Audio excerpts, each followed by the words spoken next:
Okay, can I ask our program coordinator to introduce tonight's guest speaker, please? Tonight, we welcome Isabel Hawkins, an astronomer and senior scientist at the Exploratorium Museum of Art, Science and Human Perception in San Francisco, California. Isabel grew up in Cordoba, Argentina, where the beauty of the night sky and a childhood visit to the planetario charted the course of her career as an astronomer and science educator. In 1981, she received a Bachelor of Science in Physics from the University of California, Riverside, and then a Master of Science and a PhD in Astrophysics from UCLA. Before joining the Exploratorium in 2009, she spent 20 years as an astrophysics researcher and science educator at the University of California, Berkeley. The Astronomical Society of the Pacific bestowed on her the prestigious Klumpke Roberts Award in recognition of her outstanding contributions to the public understanding and appreciation of astronomy. That's an honour she shares with fellow awardees Carl Sagan, Fred Hoyle, Patrick Moore and Isaac Asimov. So can we put our hands together and welcome Isabel Hawkins? Thank you so much. Really appreciate this moment together, this opportunity to share my story of the Pleiades, this research that I was fortunate enough to conduct with 3 indigenous groups in the world as part of a Fulbright Fellowship from 2019 to 2022.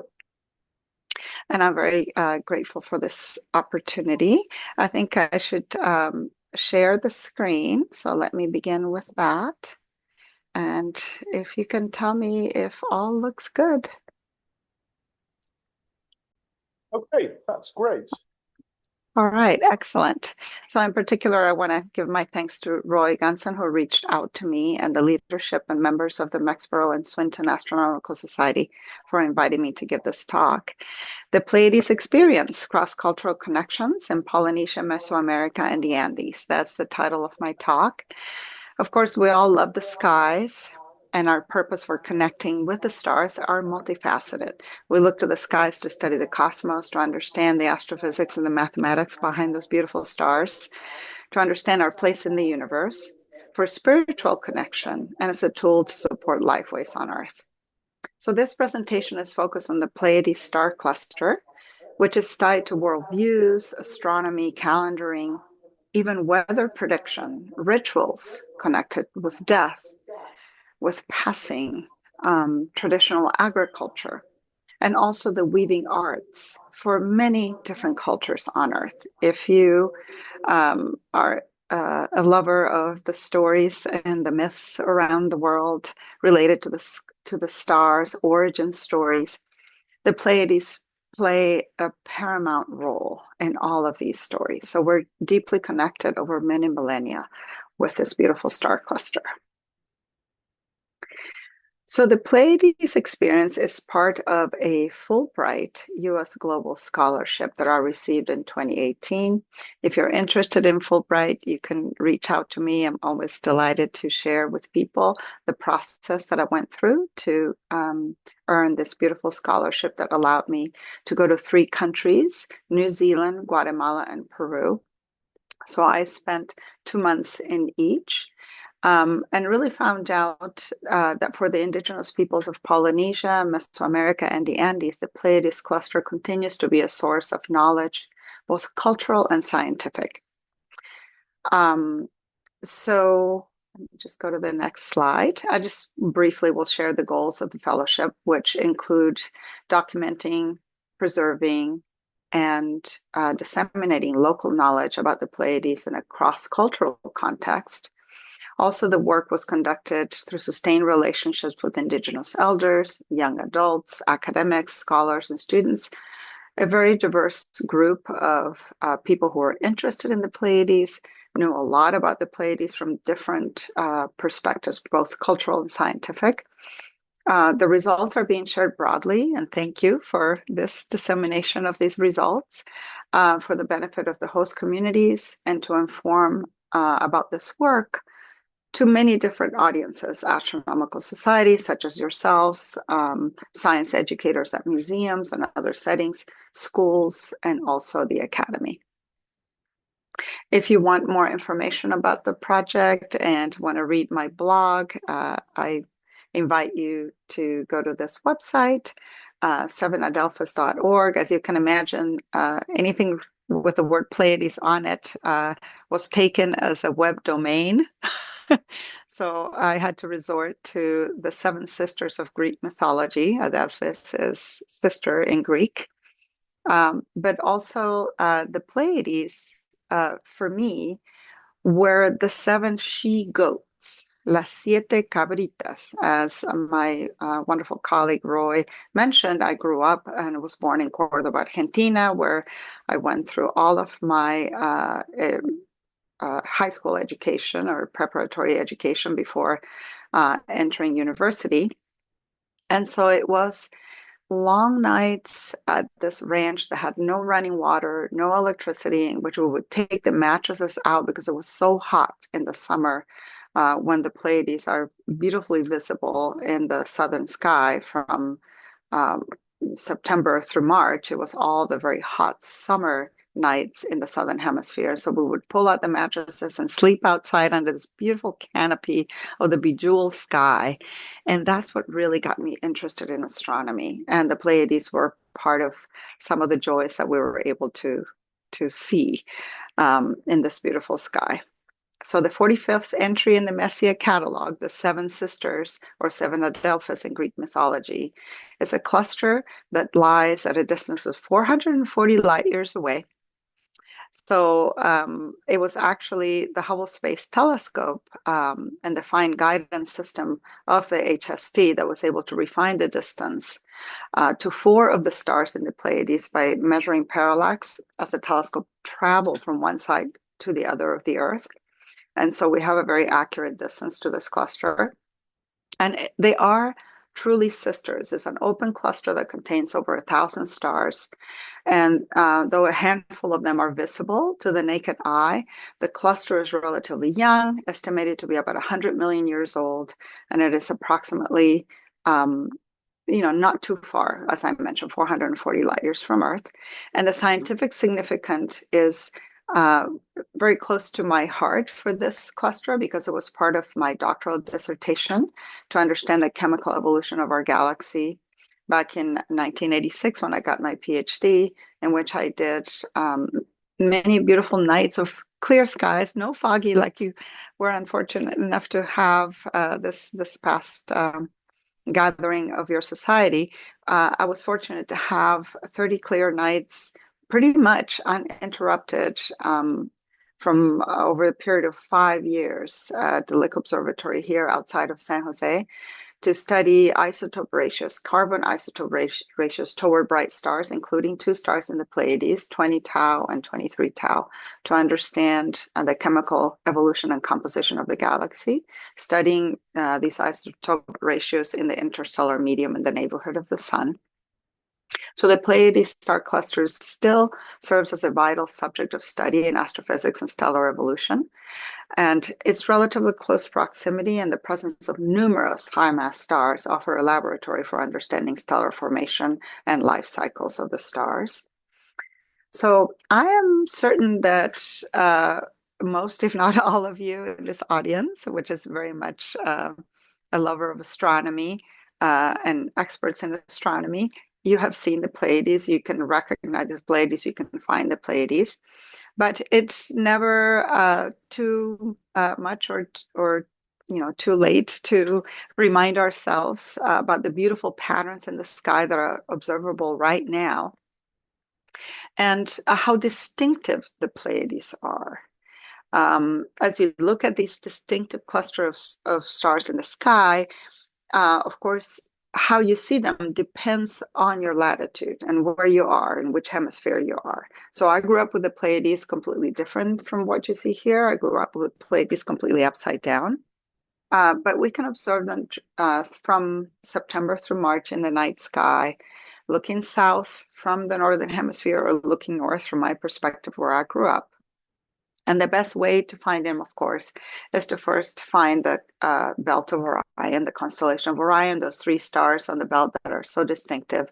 Here's the Sword of Orion, Orion's Nebula, and you have these beautiful stars, Betelgeuse, Rigel, many other very distinctive patterns. And then from the Northern Hemisphere, looking south, if you just follow to the right from the belt, you will find the Hyades, which is another open cluster, Aldebaran being the bright red supergiant in that cluster. And then if you keep going, this is the Taurus constellation. In the shoulder of the bull, you will see the Pleiades, the seven sisters of Greek mythology. So this is kind of your guide. And if you are in the Southern Hemisphere, you're going to see Orion and the whole pattern completely upside down. As a matter of fact, when I grew up, Orion wasn't really Orion, it was a sword. The handle of the sword, the cross piece of the sword, and the blade with its tip down at the bottom. So this was the sword of Orion for me, not the hunter. And then you will go left this time around. And of course, the Taurus, the Hyades cluster will look like a pyramid. And the Pleiades will be like an upside down little cup with a handle. So I want to acknowledge and gratefully acknowledge my my hosts in the three countries. So as I mentioned, I was in New Zealand, and I want to mention Rachel Wolfgram, who was a professor in the Department of Economics at the University of Auckland, Maori and Tonga. In Peru, I worked with archaeologists and museum directors, Antonia Miranda Ayerbe, and my dear friend Vicky Galeano Blanco, who's Quechua. And then at the bottom on the right, you will see my colleague Tomás Barrientos, an archaeologist and dean of the Department of Archaeology at the University of del Valle de Guatemala. So as you can see, my hosts were not astronomers. They were very multidisciplinary, and that is the beauty of the Pleiades, that really touches on so many disciplines because they pertain to many diverse lifeways on Earth. Oops, sorry about that. Okay, so what I found that was very interesting to me, and I hadn't really thought about it until I began this fellowship, is that for indigenous peoples of Polynesia, Mesoamerican, and the Andes, observation of the Pleiades is used for many cultural activities, including to predict the weather and the time of agricultural cycles of native foods. So I became very interested in all the native foods in these three regions, including corn, beans, and rice. Corn, beans, and squash, excuse me, in Mesoamerica, and also the potato in Peru, and the sweet potato or the kumara in New Zealand, which have a connection. So basically, it is known through archaeological record and genetic tracing that the sweet potato in New Zealand and in other parts of Polynesia actually came from Latin America, from particular Ecuador and northern Peru, and that it was brought to Polynesia by Polynesian navigators. And so it is interesting that all of this food sovereignty work and trade among indigenous groups in various parts of the world that look so disparate have so many connections, and that connection is given through their relationship with the stars, particularly the Pleiades star cluster. Okay, so let's begin with New Zealand. The Pleiades in the language of the Maori, or Te Reo Maori, is called Matariki. It is also the brightest star in the cluster, and it's the mother of the 7 other 8 named stars. So in here you have Kupe, which is their ancestral navigator for many traditional knowledge holders in New Zealand. And of course, navigation is also a way of connecting with the stars in a very vivid way, because they use the star lines to be able to identify where they are in the Polynesian Triangle. I was very fortunate to work with knowledge holders such as Rangi Matamua, who wrote a seminal book called Matariki on the Pleiades. Also, Pauline Harris, who's an astrophysicist and particle physicist, actually, in the University of Victoria. And here's my friend Rachel Wolfram as well. So the 8 stars that are the children of Matariki, in their worldview in New Zealand, have a relationship with different foods, different meteorological phenomena, and different life ways connected to their culture. So, for example, you would have Ururangi, the star at the very top, is connected with the winds. Matariki is the mother of the cluster, of the other children in the cluster. Tupuarangi and Tupuanuku are stars that are connected with foods from the sky, such as Kereru, the pigeon, the native pigeon, or Tupuanuku is foods from the ground, such as the kumara, the sweet potato. Waiti and Waita are fresh water from the rain, salt water or salty water from the sea. And then we have Waipunarangi also talking about the rain. And these two, Hivaiterangi and Pohutukawa, are 2 stars that are connected with death and well-being. And it's interesting because this cluster carries so much of the New Zealand and Maori culture that it is the first astronomical object that has been dedicated and named as a yearly national holiday in New Zealand. So the Matariki season, which is connected with a certain phase of the moon, because for the Maori, this is a stellar lunar system, in the range, say, from June, July, is when the cluster will heliacally rise again after a period of invisibility behind the sun. That's when the Matariki period starts in New Zealand, and it has been named a national holiday. So that's pretty exciting. So here, let's talk a little bit more about the traditional foods of Kumara.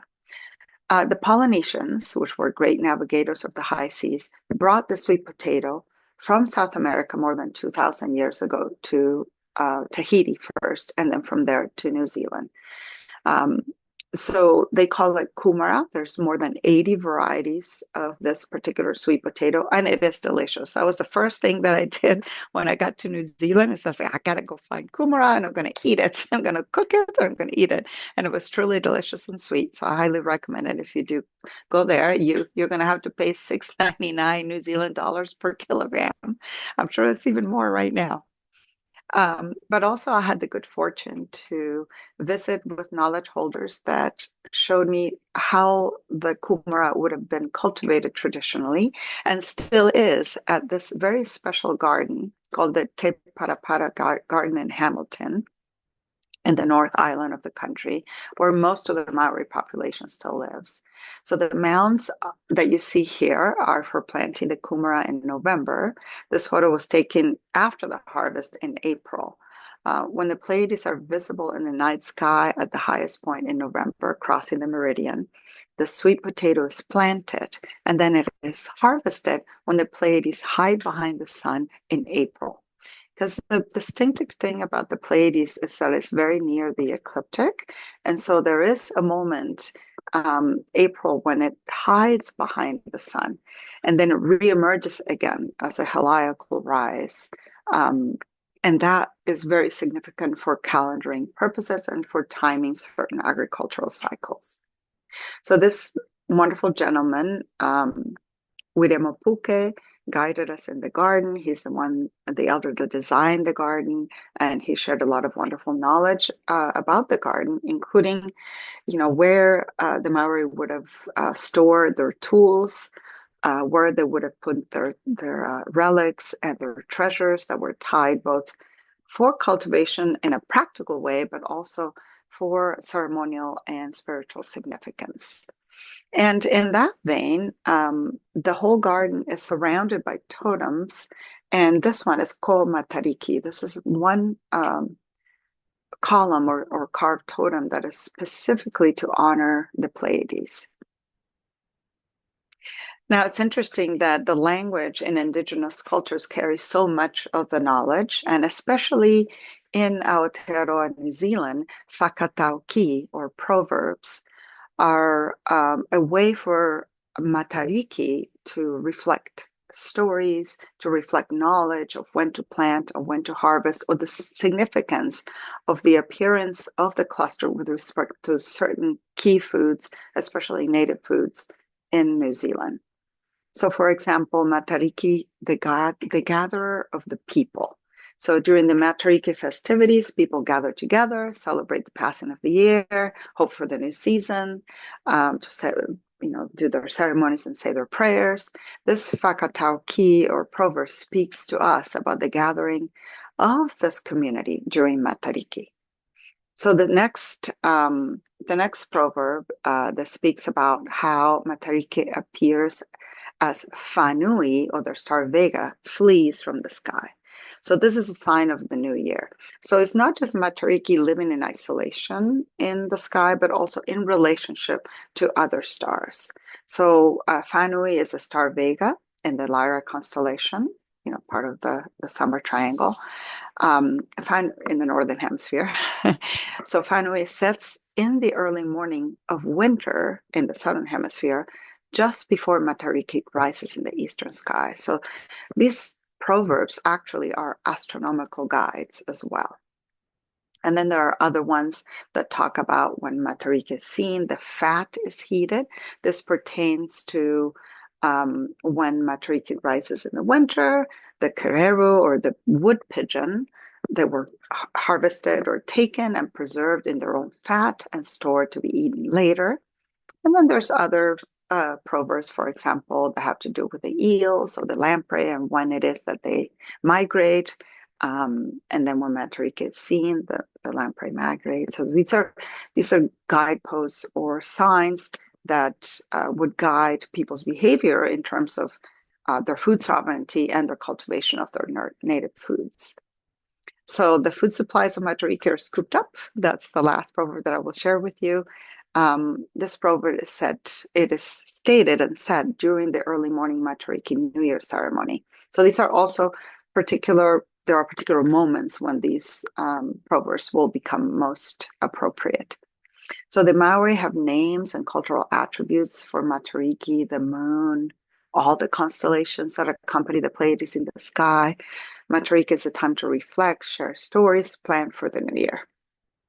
Now, I want to emphasize that for Maori, their astronomy and their astronomy system is a stellar lunar system. So from the Maori perspective, Matariki is a season, not just the moment of rise, either cosmic rise or heliacal rise, but it is a season that is tied to certain phases of the moon. So it is defined as the period of time when the cluster is visible before sunrise during the Tangaroa phase of the moon, which is gibbous crescent. So as of the year 2022, Matariki is an official national holiday in New Zealand, as I mentioned. And the Matariki holiday last year, for example, in 2025, was celebrated on June 20th. But it will change. It's kind of like Easter in that way, which is also a stellar lunar system.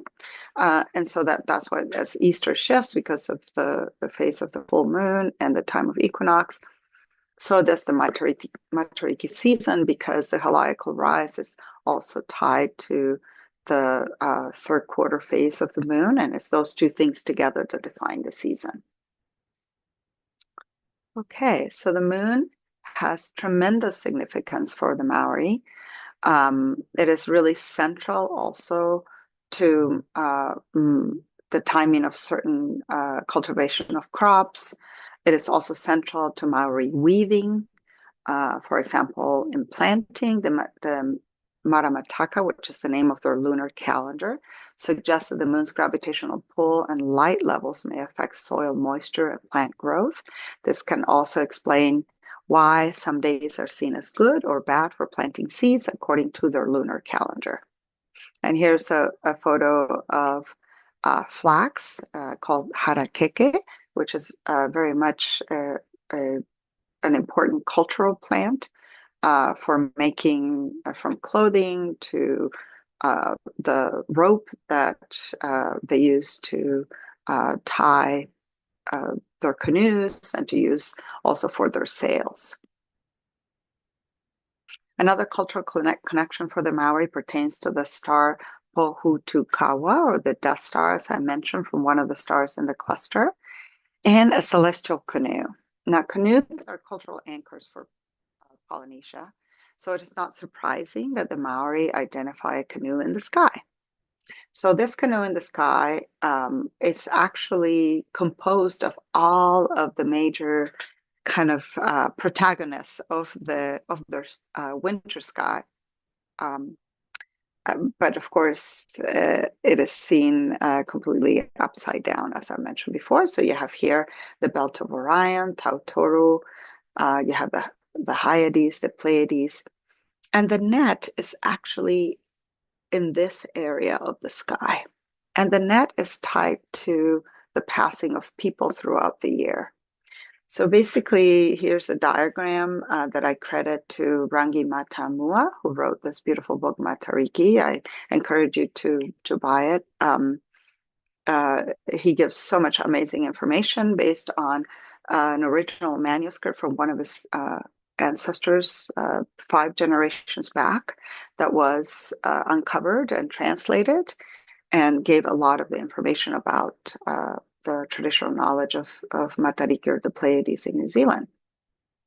And this net is the net that catches the spirit or the souls of the dearly departed throughout an entire year. And then when Matariki rises heliacally after a period of invisibility behind the sun, those souls are released into the sky to become stars. So I was very touched to hear about the departure of your colleague, Alan Chapman. And I'm just hoping in this moment, what comes to my heart to share with you is that irrespective of our own belief systems, I feel that we can all connect with our original intentions with the sky, with the fact that every atom in our bodies was created in an ancestral star, and the hope that when we pass on, we will be newly released into the sky to become once again part of the stars.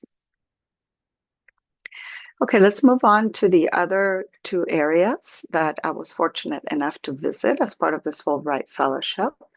And so I'm going to take you next to Machu Picchu and Peru. Of course, I'm sure several of you may have been to the Andes and have visited this Inca pre-colonial, iconic and beautiful. Now, the descendants of the Inca are the Quechua and Aymara peoples who live in the Andes and cultivate potato, corn, quinoa, many other native foods that we are also partaking all over the world. So I want to thank the Galeano Blanco family. As I mentioned, I think Vicky, the woman here on the left, is an archaeologist. This family is a Quechua family. I'm here together with my niece from Argentina and many members, including the elder, the mom, who is so knowledgeable about the stars, about the connection with the stars with our native foods. Now, Andean farmers grow more than 5,000 different varieties of potato and other tubers. Freeze-dried varieties are also very common, in which they are stored in the old days. They would store them in ancestral structures called kolka. And amazingly, kolka is one of the names given to the Pleiades. So the Pleiades as an ancestral food storehouse, because it is so connected with key calendaring in so many regions of the world having to do with food. So here's a family in the village of Chawaitiri. It's a community of about 800 people at 12,000 feet of altitude in the Cusco region of Peru, about an hour and a half from Cusco. And they're here planting potatoes. It is tremendously hard work. They still plant potatoes in the traditional way, using traditional tools. And this community of 800 people is curator of the ancestral seeds of more than 500 different types of potato. So you could have one per person, just about. We also visited many other families For example, this family hosted us in a town called Tochra, which is near the Sacred Valley of Pisac. They're working with archaeologists, including my colleague Vicky Galliano, to restore their ancestral site called Plaza Cancha, and they also manage several hundred varieties of potato. They observed the Pleiades to time the planting of their potato. This elder told us that the Pleiades, in his language, Quechua, is called koto, which means group or handful. In this case, a handful of seeds. Also, Inca descendants call the Pleiades kolka, or food storehouse in the sky, as I mentioned. And also, the Pleiades are intimately linked with many other foods and agriculture as well. Now, Koyuriti is a festival. Many times these festivals, just like now, we have a modern festival in New Zealand for celebrating Matariki that has its roots in ancestral ceremonies of the Maori. In Peru, we have this festival called Koyuriti, which honors the Pleiades and is specifically related to the Pleiades. It takes place on the slopes of the Sinacara Mountain in the Peruvian Andes. And these are 3 days of music, dance, ritual, and a pilgrimage to mark the winter solstice and the Pleiades return to the night sky, again rising heliacally. Now, hundreds of Andean communities in Peru and Bolivia make the same observation of the Pleiades as the Maori. So this is really interesting for me to find out how the Pleiades today are still part of their observational habits and as a tool to be able to mark the planting and the harvesting of their traditional foods. And so when and one of the things that they see is how the cluster appears when you're looking at it through dense atmosphere, through a lot of atmosphere. That's why heliacal rise is so important, because the moment that the cluster reappears in the sky, in the eastern sky, right before sunrise, after that period of invisibility, when it's hiding behind the sun, is when you can see the quality of how the stars itself and the Pleiades are showing themselves. Are they looking bright, separate, and clear? Are many stars visible? Or are they looking fuzzy? And whether they're looking fuzzy or they're looking very clear and sharp has to do with El Nino and La Nina patterns in the atmosphere and the equator. This is research that has been corroborated by Dr. Orlov and his team of scientists and meteorologists at UC Davis. And so basically, if the stars appear clear and sharp, just like you see here, there will be good rain and a bountiful potato harvest 6 months hence. If the cluster appears blurry, there will be drought, and the potato seedling planting must be delayed so that it does not die, because the roots of the potato are very sensitive to early rain. So these researchers have identified that how the cluster appears depends on the amount of cirrus clouds high in the upper atmosphere. So when you have a lot of clouds, it causes the Pleiades to look blurry with fewer stars visible. The presence of El Nino in the Pacific brings high cirrus and drought to the Andes. So this tells the farmers to delay the planting of the potato, since the root system is very sensitive to that early rainfall, so they need to delay it. Amazing. And this same observation is conducted both in New Zealand and in the Andes. And since we know that there was such early contact more than 2,000 years ago between these indigenous groups, that knowledge has been passed on from generation to generation through the oral tradition. So the observation needs to be done at a very particular times of the year. And so heliacal rise is critical. So the cluster's right ascension is 3 hours, 47 minutes. So it makes M45, or the Pleiades, best seen during the winter in the Northern Hemisphere. And it's also noteworthy that the cluster is very, very close to the ecliptic. So during that 1 month of the year, between April, May, and June, the cluster disappears behind the sun. And that reappearance is what is called the heliacal rise. And that ascent of the Pleiades is what gives the elders the opportunity to observe the clarity of the Pleiades and predict the weather. So the heliacal rising really depends on many things, several factors, light pollution, the altitude of the star above the horizon, the depression of the sun below the horizon. You need at least 15 degrees between the two to be able to see the Pleiades. The brightness of the stars, the difference between the azimuths of the star and of the sun. I mean, all of these different factors affect the visibility of a star or a cluster during heliacal rising, the transparency or extinction of the air, of the atmosphere. So all of these things are factors that would give information to the elders so that they could predict the weather. And this is a diagram that comes from these researchers, Orlov et al. You can find the article in Nature, year 2000. I'm happy to yield that information, share that with you on our chat later on. I'll put the link so that if you're interested, you can learn more about this particular research. Okay, now the last place that I was fortunate enough to visit is Guatemala. So now let's travel to Guatemala, to the highlands and other regions to see what I learned about the Pleiades from my Maya colleagues. Here they are. As you can see, these relationships were very tight and very heartfelt. And I'm still very much in contact with all of these family members from the post-Salanik and the Barreno Minera families who hosted me, and also this wonderful Maya grandmother over here on the lower left, who is my favorite travel companion and mentor, who has taught me so much about the stars. So when the Pleiades are crossing the meridian overhead at midnight in November, it is the time to begin the corn harvest. So their connection to the Pleiades is through corn, beans, and squash, which are the three sisters of native foods in Mesoamerica. It is also early November, which is the time for the Maya to celebrate Day of the Dead festivities. So again, there's a connection with the dearly departed and death, both in the Maori worldview and in the Maya worldview.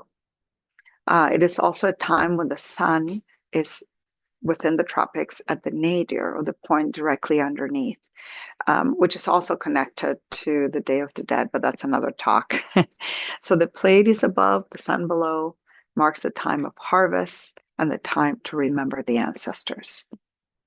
So the milpa, or the traditional Three Sisters agriculture of the Maya, is still very much a practice of today. And here's that same family in their backyard harvesting corn in November.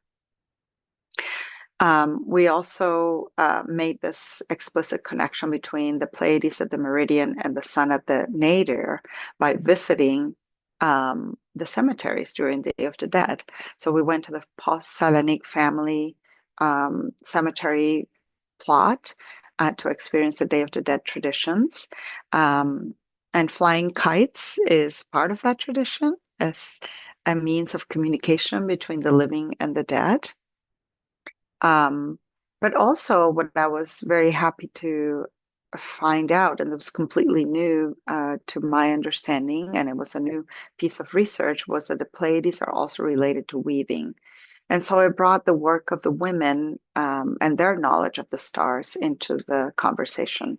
So backstrap loom weaving is an ancient Mesoamerican technology that has remained intact for millennia. As you can see here, here's Sofia Sikina, who is a master weaver. And this practice still plays a central role within the lives and worldview of Maya women all throughout Mesoamerica, from southern Mexico all the way, and also in Peru as well. The Maya deity of weaving is Ixchel, or the patroness of the moon, the textile arts, medicine, and fertility. You can see two representations of Ixchel here, carved in jade.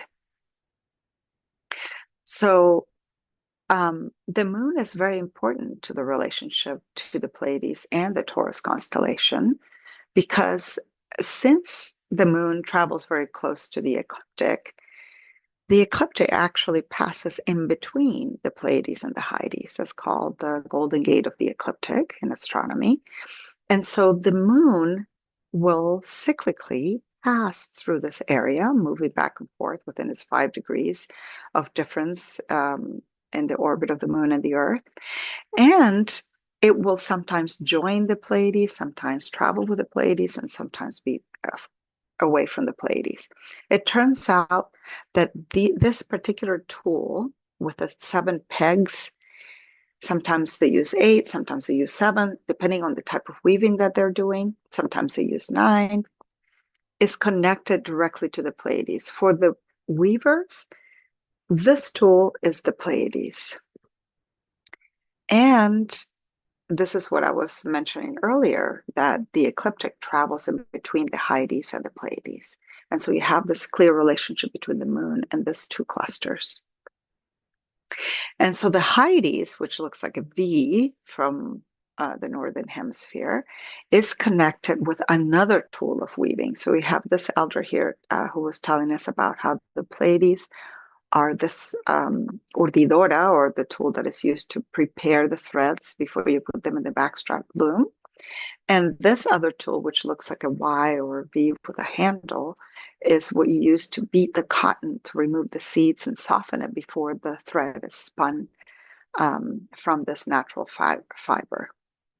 So all of this information I was fortunate enough to share as part of a conference that we hosted as part of the Fulbright work in Guatemala in 2019. And it was a wonderful conference that was co-hosted by a group of traditional knowledge holders in the Quicotemal School, plus the University of the Valley of Guatemala. And so we were fortunate enough to gather, and we learned from many different places and people and place, not just people and not just in the academic setting, but in many different kinds of settings, thanks to the hard work of this organizing committee that was very multifaceted. And we were fortunate enough to be able to gather at the university, at ancestral homes, from learning directly from elders in an outdoor setting, very immersive, and also at ancestral sites. So here's a view of Copan, the visitor museum in Copan. So we went to different areas that we were able to take telescopes to the ancestral sites and invite the local communities to come to the site to view the stars, which is something that they cannot do because the sites are normally not open to the public at night. So they were just delighted to bring their families and children to be able to see Saturn and to see the Pleiades and to, learn from the elders about their own stories of the sky in their ancestral sites. It was very powerful and moving.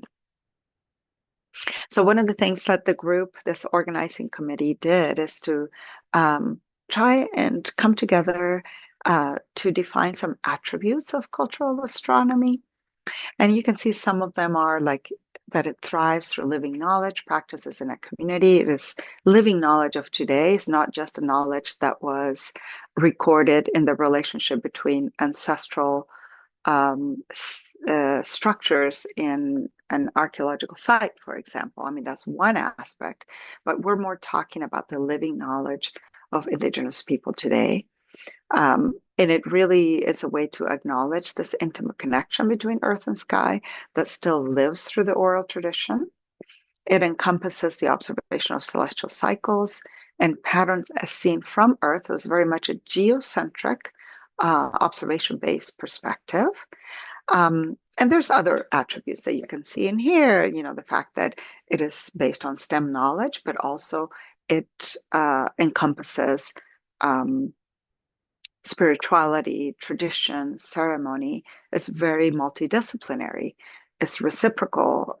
It affirms the self-determination of Indigenous groups, and it celebrates a lot of feasts. And as we saw, Matariki in New Zealand as a new annual national holiday. It's really amazing.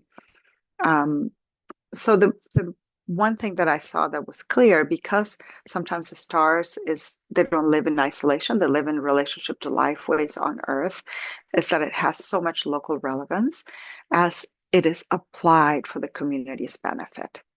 But as my colleague Ishkik Posalanik was Maya Quiche, also a calendar keeper in Guatemala, She said, we can sit here and define cultural astronomy all we want, but to us, to our people, we don't need those definitions because for us, it is a life way.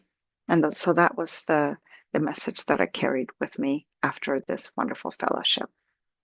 And they are still continuing to do work with their communities using all the tools of astronomy, all of their capacities as human beings who have beautiful eyesight, much better than me these days, to be able to go and observe the stars directly, as well as with wonderful tools. Also, we have done workshops on solar astronomy in the Yucatan with the Maya elders, bringing hundreds of children into the site to be able to observe the sun.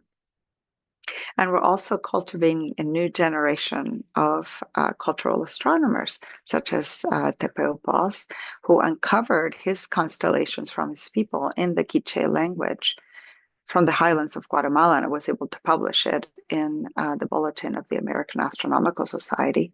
And of course, our elders who are always there to guide us and remind us that connecting with the stars is something we need to do every day. If you want to know more about this work, here's a poster that I presented at the American Astronomical Society. I will be happy to share this link on the chat. And lastly, I just want to say thank you in the many languages that I was able to learn as part of this fellowship. Thank you so much.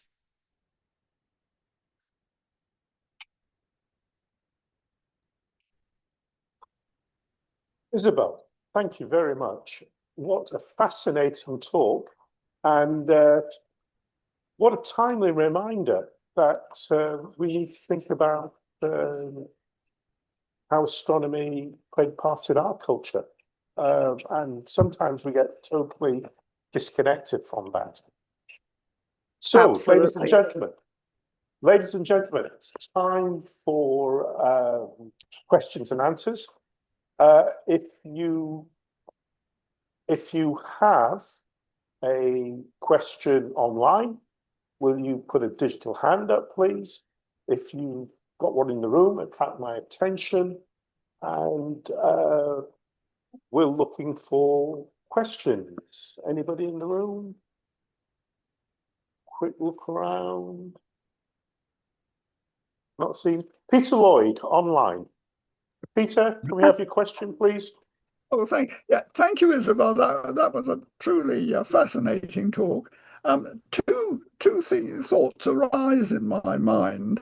I noticed the three places you went to. Two of them were in the Americas and one in New Zealand. Now, the first question to rise in my mind is, does that mean there are no cultures in Africa who find the Pleiades significant?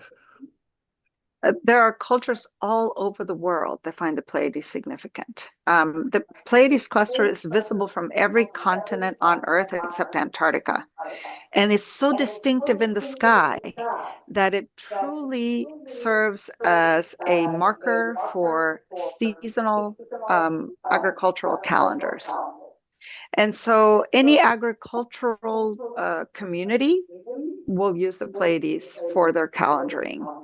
And, heliacal rise has been very important to many communities in the world, like Sirius, for example, coming up as a heliacal rise in August would have timed the flooding of the Nile in Egypt.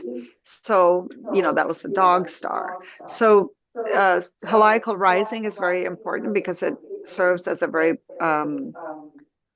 punctual calendar for agriculture. So yes, Pleiades would have been everywhere. The reason why I chose these two regions of the world, one was because of my prior connections with these knowledge holders and having talked to them and knowing that the Pleiades were important to them. And I already had a legacy of relationship with them because it is difficult for me as a non-Indigenous person to just drop in to a group of knowledge holders and community members and expect that in 2 months they can quickly share with me their knowledge. I think it needs to be cultivated and trust needs to be laid. And so I already had prior relationships. And the other is the Fulbright rule that for a global US Global Scholar program, you had to have 2 or 3 countries, but they needed to be in 2 different regions as they define regions. So that's why I could have 2 in the Americas, but one had to be elsewhere. It could have been Africa, it could have been Oceania, it could have been Europe, it could have been, um, Polynesia. So that's how it went. Oh, well, thank you. And in fact, that in effect disposes of my second thought. So thank you very much. You're very welcome. Thanks for your question. It is muted. Go on, try again. Hi, Isabel. Really interesting that. I was just wondering about the Subaru company of Japan. They use the Pleiades as their emblem. Have you got any information on how that came about? Yeah, so Subaru is the name that the Japanese give to the Pleiades. It is connected to the cultivation of rice. I mean, I had a slip earlier that I said corn, beans, and rice. And I said, no, corn, beans, and squash. But I've been reading a lot about Subaru and the Japanese traditions of the Pleiades, and it is connected to rice. So many of the connections of Subaru, Matariki, Pleiades, Koto, Kolkai, all these different names is due to the fact that the appearance of the cluster in the sky at certain times of the year marks agricultural calendars. So I would love to continue to do Fulbright fellowships until I pass on to become a member of that net in the sky and be able to study the meaning of the Pleiades in so many different parts of the world. And I wonder, I mean, England is chock full of stone circles. There has to be a lot of connection with the Pleiades as well. I am sure there is. And I know that in Stonehenge, there are alignments that have been studied. Okay, we're getting a little bit of feedback on Henry's connection. So I'm going to give Henry a moment to try and see if he can sort that out.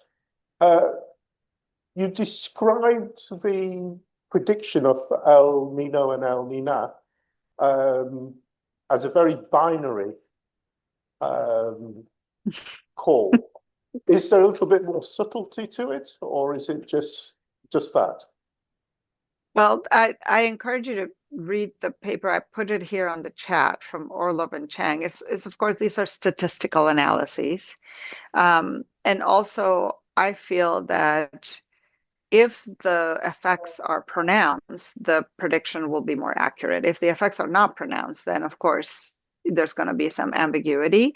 I think what's important is that the relationship between food, lifeways, and the stars is still going on in so many communities around the world. I feel that that is the important outcome of this practice, more so than whether, it will help this year in the prediction of what's going to happen with the planting of the potato or some other crop. At this point, I feel that these practices are more ceremonial than they are technical for agricultural purposes. I'm sure that in the old days, it would have been quite more the other way because you had to rely on so many different factors for your own survival.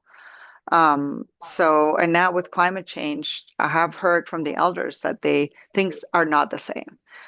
There's also another weather prediction practice in Mesoamerica called Las Cabañuelas, or the Xoquin in the Yucatec Mayan language, in which they observe the behavior of salt during the month of January to see how each day and in each hour, and they combine all this information. It's quite amazing to predict the weather throughout the year.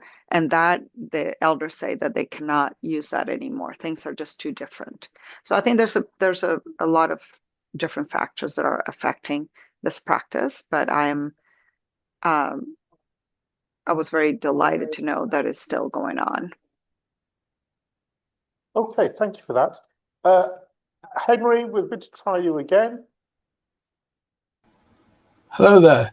I was interested to see the storage building in the Maori potato area, which is very similar, has the same principle of putting the cabin up on 4 sturdy poles to what I've seen in parts of Europe.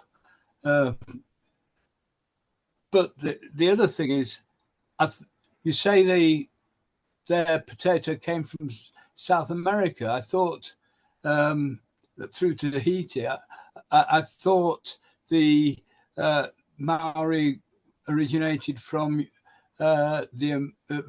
Asia rather than from America. Yeah, definitely I'm not talking about the origin of the people. It's like where did the potato come from? In Polynesia. So the potato in Polynesia came from South America. So the Polynesian Triangle, which is Hawaii, Easter Island, and New Zealand, has been navigated by expert navigators for thousands of years. It has the extent of Russia.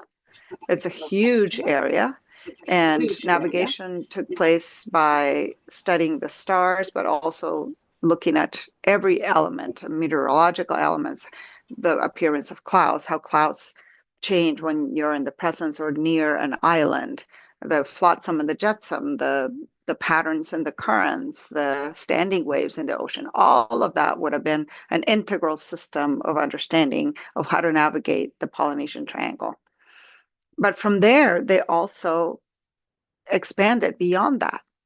So yes, they came from Asia, but in their navigation, as they became expert navigators, they arrived in South America. And this is known because you can trace the genetics of the potato itself, and it tells you where it has gone and where it has come from.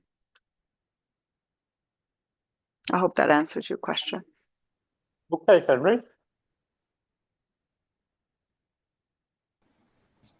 Thank you. You're very welcome. Okay, well, in the room, Roy Gunson. Hi, Isabel. It just occurred to me while you were talking about all these different cultures around the world that actually it's mainly within the agricultural communities that we still have the culture of watching the sky, and that we seem to be losing that in our large city,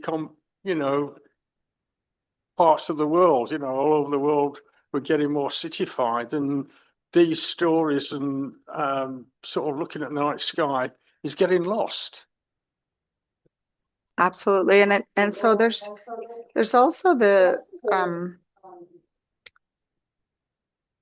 our own perception of what is a kind of a, how should I say, a more technical practice of astronomy. So when you're applying astronomy to a lifeway such as agriculture or architecture, you can clearly see the motivation for it, right? So, but if we're talking about observing the stars just for the sake of observing the stars, or maybe for more spiritual purposes or ceremonial purposes, that don't necessarily have the technical aspect of the observation up front, but it's within it. Of course, you have to understand the cycles of the stars for it to provide meaning to a community, and meaning that is repeatable and that it's cyclical and that it's beneficial to many different activities. But I think that unfortunately, you're absolutely right that because we don't need the stars for the technical aspects anymore, then we have lost the motivation to connect with the stars for a more holistic endeavor of just belonging to the cosmos, being more empathetic with both the sky and the earth. I mean, right now we have so much going on with the loss of the night sky, not just through light pollution, which is reversible from here on Earth, but the effect of the solar panels from the Starlink fleet and the many, many thousands of satellites that have already gone into low Earth orbit and that will continue to go into low Earth orbit unchecked. And that, unfortunately, is not reversible.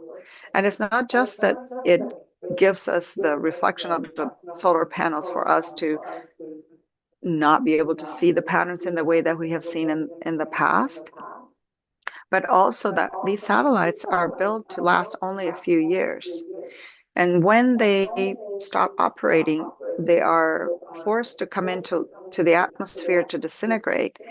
The chemistry of the atmosphere is changing because of all the heavy metals that are being deposited on the upper atmosphere. It is a terrible thing. There's so much going on that is deteriorating our ability to continue this ancestral connection with the stars that we need to continue to cultivate.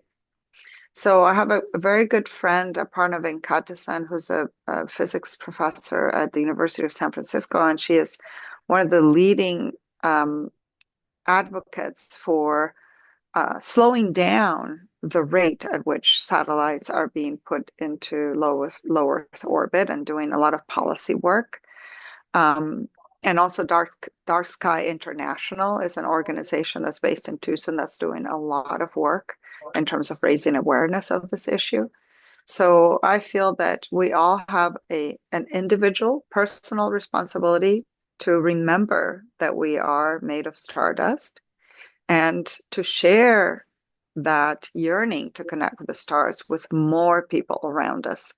So I applaud the work that you do as an astronomical society, because the work that you do is essential to bring in the next generation of astronomers and lovers of astronomers to continue to advocate for dark skies. Okay, Rob. Over to Tony. Hi, Isabel. If you wouldn't mind, when you're talking about the Aymara people and the elders of the tribes, do they pass their history down as an oral history or a written history? Yeah, in the Andes, the only ancestral system of recorded knowledge transmission would have, besides petroglyphs and hieroglyphs and things that would be also alignments of ancestral structures in places like Machu Picchu or Coricancha and Cusco, would be the quipus, or the knotted fiber system of recording, accounting of the things that the Inca Empire would produce. But also it is known now that they would have recorded, I know there's an echo, they would have recorded histories and oral tradition as well. So that would be the ancestral way of knowledge transmission of the Inca Empire. But that has been severed. People are not doing quipus anymore. But the oral tradition is very strong. I interviewed a 96-year-old Aymara elder in Lake Titicaca and his grandson. And so basically they were speaking in their own language. I mean, that's the thing also when you're doing work with indigenous knowledge holders. The interviews have to be in the language of the elders. And so you have to, rely on someone who speaks very good Aymara and someone who can also speak whatever the colonial language of that area is. In my case, I was fortunate enough because Spanish is my first language. And so I had a translator from Aymara to Spanish. But yes, it is being passed on through the oral tradition. How is the accuracy kept? How do they keep it accurate over generation to generation? Yeah, that's a question that's always placed on oral traditions of indigenous people from around the world. Um, and I'll just share with you a personal story. I attended a ceremony by two Navajo Dene elders that lasted for many hours, 3, 4 hours. I don't understand Dene, but they chanted for 4 hours, two people. And from my ear, you could tell if there was a dissonance. This was an exact word by word, sound by sound litany of knowledge that was shared for 3.5 hours. And I could not see a difference between the two elders. So I feel that humans, we should not shortchange our capacity for the oral tradition and our capacity to transfer accurate knowledge through the oral tradition. The Kumulipo, which is a 5,000-line poem written by the Hawaiians, tells the story of the origin of the universe and their origin story. And there are elders who can recite the Kumulipo. So I think that I'm not concerned about the accuracy of the knowledge. I'm just concerned about my own capacity to believe in the accuracy of the knowledge. Okay, Tony. Excellent, thank you. Ladies and gentlemen, I think we've worked Isobel really hard this evening, and I think at this stage, we should join together and give Isabel Hawkins a big Mexico and Swinton Astronomical Society. Thank you. Thank you very much, Isabel. Thank you. Thank you very much for the invitation. Best wishes, and go outside and look at the Pleiades the first night that you have clear.